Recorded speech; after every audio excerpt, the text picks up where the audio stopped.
to talk about heights, which is a bit of an obsession of mine. I've always made jokes about my height or lack of it, but I wonder, am I being shortchanged by a society that favours the tall, or is it my fault that I'm not living up to my potential?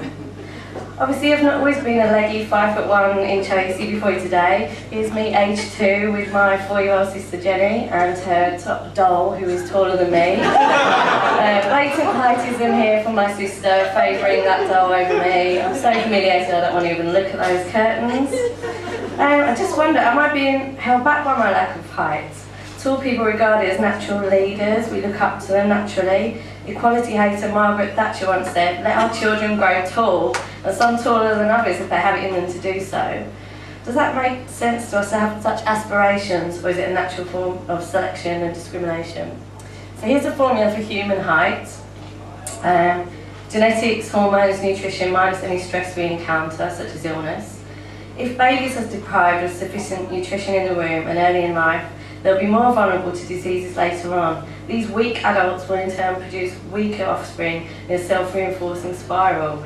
So it could be that the taller earn more money because they're smarter, down to them getting better prenatal care in formative years and private education. Everyone remembers this true story, twins. This actually happened. Different environments, one inherited desirable traits and one genetic trash. The situation only became ridiculous when they met up and compared themselves. Our height is relative to the world around you. Also, all the nutrition in the world won't get you beyond your genetic optimum height. So being taller than Einstein does not make you more intelligent, sadly. Dutch, they are the tallest nation in the world, average height of 6'1", many nearer 7 foot tall. Model here is 6'8". They were once the shortest nation, but emphasis on early childcare and a diet rich in dairy protein has contributed to their growth. So economic growth, better access to nutrition and healthcare, the whole world is getting taller, and we associate this with success.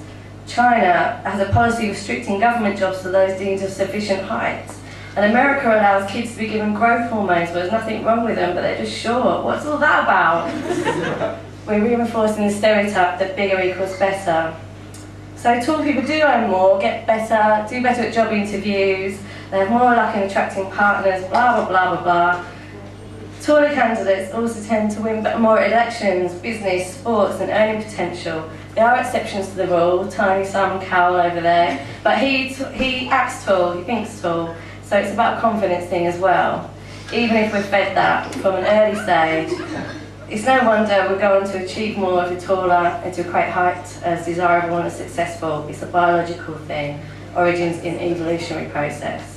So where does that leave us? Let's go through the positives and disadvantages. Tall people, powerful, fertile, rich, attractive, clever, strong. You protect us from the world. You'll always be able to see at gigs, even though you may face abuse and silent hatred from those around you.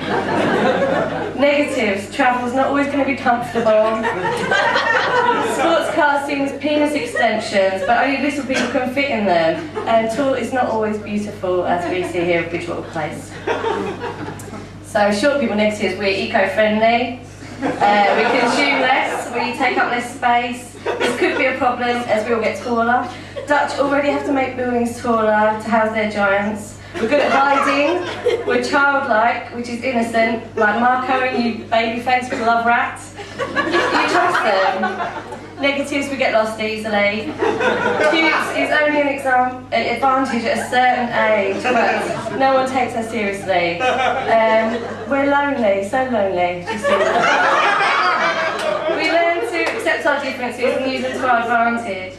6 foot tall here, Sophie Dahl with her 5'4" husband. Look at all the fun everyone's having because of our differences.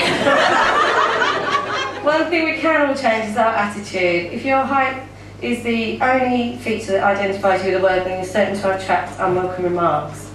I propose a sponsorship scheme where tall people sponsor short people. They hire them, promote them, date them, give them babies, feed their babies, give them money. I will be the first to put myself up to this sponsorship scheme, and I may create a charity called Short Relief, which you heard here first. Whatever you see is what you project to the world, so just be confident and be who you are, because life is too short to worry about that. That's it.